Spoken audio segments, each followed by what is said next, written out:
이제 불면증 증상이 좀 다양한데 일단 잠드는 게 어려운 거, 입면장애라고 하는 게 있고 잠은 드는데 계속 깨는 거. 그래서 이 불면증도 자율신경계랑 되게 밀접한 연관이 있어요.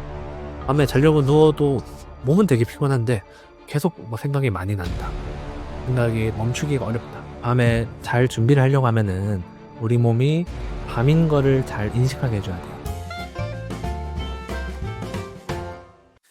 제가 이제 좀 퇴직자분들 인터뷰를 많이 하면은 그분들에게서 발견하는 공통점 중 하나가 이 불면증이에요. 이게 직장 생활을 이제 딱 마치시고 이제 어떻게 보면 출근을 안 해서 더 편안하고 어떻게 보면 내 마음대로 살 수 있을 것 같은데 네. 생각보다 많은 분들이 이 잠을 못 주무시더라고요. 음. 그래서 뭐 잠을 못 자서 몸이 안 좋다라든지 컨디션이 안 좋다라는 얘기 많이 하시는데 이 불면증이라는 게 '내가 좀 밤에 잠을 못 자. 잠이 안 오네.' 뭐 이 정도면 불면증인 건지 이 불면증의 정확한 뭐 기준 같은 게 있나요? 이제 불면증 증상이 좀 다양한데 일단 잠드는 게 어려운 거, 입면장애라고 하는 게 있고 잠은 드는데 계속 깨는 거, 어.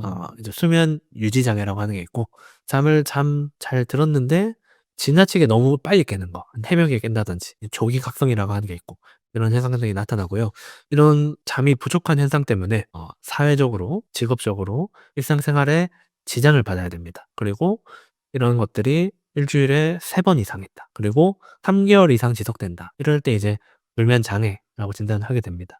그래서 이 불면증도 자율신경계랑 되게 밀접한 연관이 있어요. 이제 자율신경계가 건강한 사람은 우리가 낮 동안에는 에너지를 내고 신체적인 활동을 해야 되죠.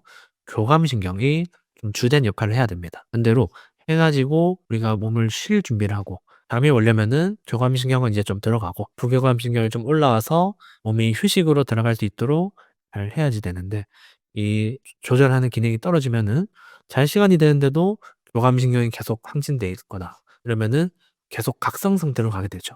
그래서 현대인들이 불면증이 많은 이유도 이 스트레스랑 좀 밀접한 연관이 있죠. 그래서 자율신경계 이상 있는 분들이 보면은 밤에 자려고 누워도 몸은 되게 피곤한데 계속 뭐 생각이 많이 난다. 생각이 멈추기가 어렵다. 각성 상태가 지속된다. 이렇게 표현하는 것 같습니다. 근데 이제 불면증이라는 게 뭐 대부분 잠이 안 오는 거, 잠 못 자는 거 생각하는데 그게 아니라 물론 그것도 포함이 되지만 이제 잠을 자다가 깬 거 그리고 잠을 자긴 했는데 이게 이제 깊은 잠에 잠들지 못하고 뭐 얕은 잠을 잔다거나 이런 모든 것들을 통틀어서 불면증이라고 한다. 네. 그렇게 이해하면 되는 거죠? 네. 이제 보통 이제 불면증에 대한 조언을 보면은 가장 많이 저도 들었던 게 뭐 "따뜻한 우유를 마셔라." 음. 뭐 "차를 마셔라." 뭐 이런 얘기를 많이 들었거든요. 네. 뭐 이런 방법들이 정말 효과가 있을까요? 뭐 도움은 되겠는데 그렇게 핵심적인 건 아닌 것 같아요, 제가 생각할 때는.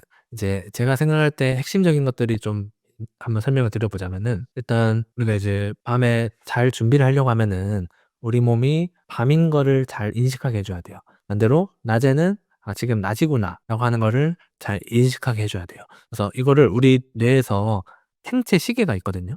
시교차 상액이라고 하는 뇌 부위가 생체 시계 역할을 하면서 이제 외부 환경과 내 신체 내부의 시간을 맞춥니다.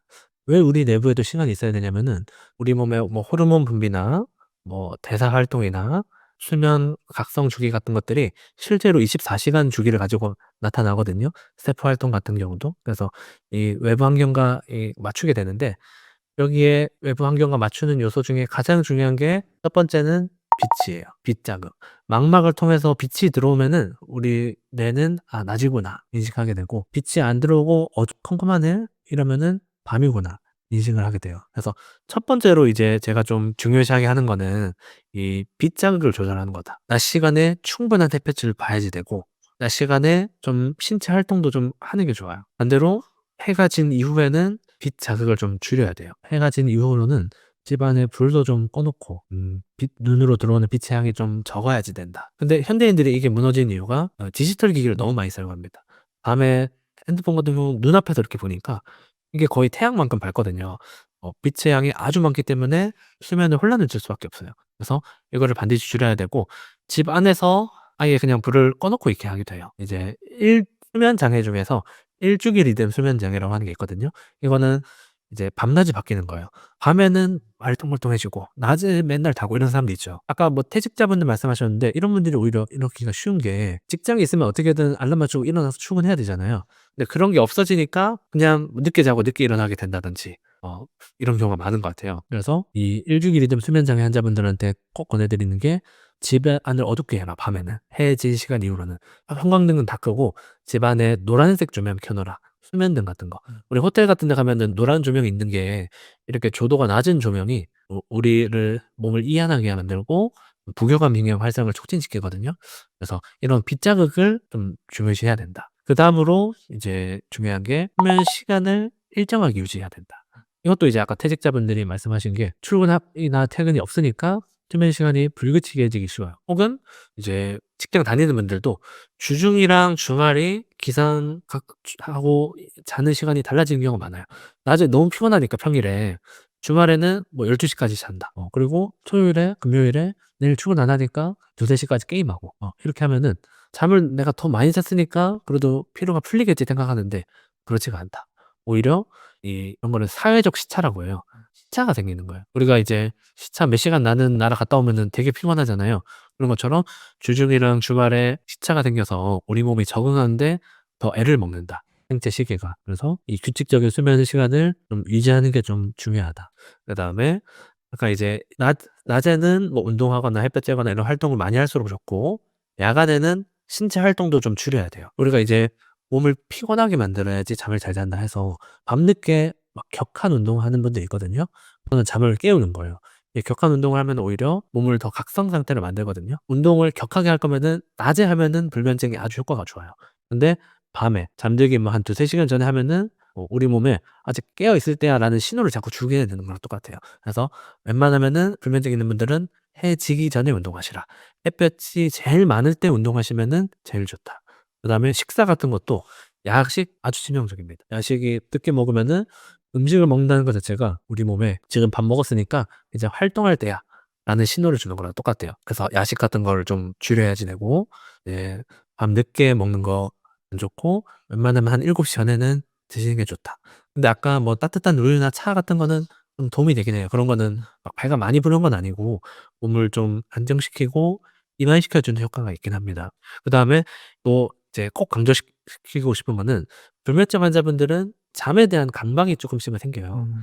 잠을 못 자면은 너무 피곤하고 몸의 컨디션도 많이 떨어지니까 꼭 자야 돼. '아 어제 3 시간밖에 못 잤는데. 내일도 출근해서 해야 될 일도 많은데 오늘 꼭 자야 돼.' 이런 수면에 대한 좀 강박을 갖게 되거든요. 근데 이거 자체가 좀 전투적인 마인드예요. 음. '꼭 자야 된다.'라고 하는 이런 전투적인 마인드, 강박을 갖는 순간 사실 우리 몸이 더 긴장을 하게 돼요. 그래서 잠이 오다가도 침대만 가면은 잠이 깨요. '꼭 자야 돼.'라는 강박 자체가 좀 잠을 쫓는 거예요. 그래서 역설적이지만 잠을 잘 자려면은 이런 수면에 대한 강박이 좀 줄어들어야 됩니다. 그래서 제가 환자분들한테 권하는 마인드셋은 꼭 자야 되는 게 아니라 '나는 그냥 침대에 누워서 쉬러 가는 거다.' 이런 마음을 가지고 가세요. 잠 안 들어도 괜찮아. 잠 들어서 푹 자면 물론 좋겠지만 잠 안 들고 눈만 꼭 감고 있어도 충분한 회복 효과가 있어. 이렇게 생각하면 돼요. 근데 이게 실제로 사실이거든요. 수면이라고 하는 게 우리가 잠에 든 상태, 깨 있는 상태 이렇게 2 단계로 구분되어 있는 게 아니라 약간 몸이 이완된 상태, 아주 얕은 수면 상태, 부르면 대답할 정도로 약간 얕은 수면 상태, 중간 수면 단계, 깊은 수면 단계 이렇게 있거든요. 물론 깊은 수면 단계가 좀 피로 회복 효과는 좋겠지만 아주 얕은 잠이나 심지어 그냥 몸을 이완하고만 있어도 수면과 유사한 효과는 있어요. 그래서 조금 강박을 내려놓으시라. '잠 못 자도 상관없다.' 생각하시라. 그리고 막 1 시간씩 2 시간씩 3 시간씩 잠 안 오는데 끙끙거리면서 힘들게 있지 마시고 잠이 안 오면은 차라리 좀 자리를 피하는 것도 괜찮아요. 이것도 이제 좀 심리학적인 이유가 있는데 이 잠이 계속 안 오는데 2 시간 3 시간 누워 있는 게 되게 괴롭거든요 사실.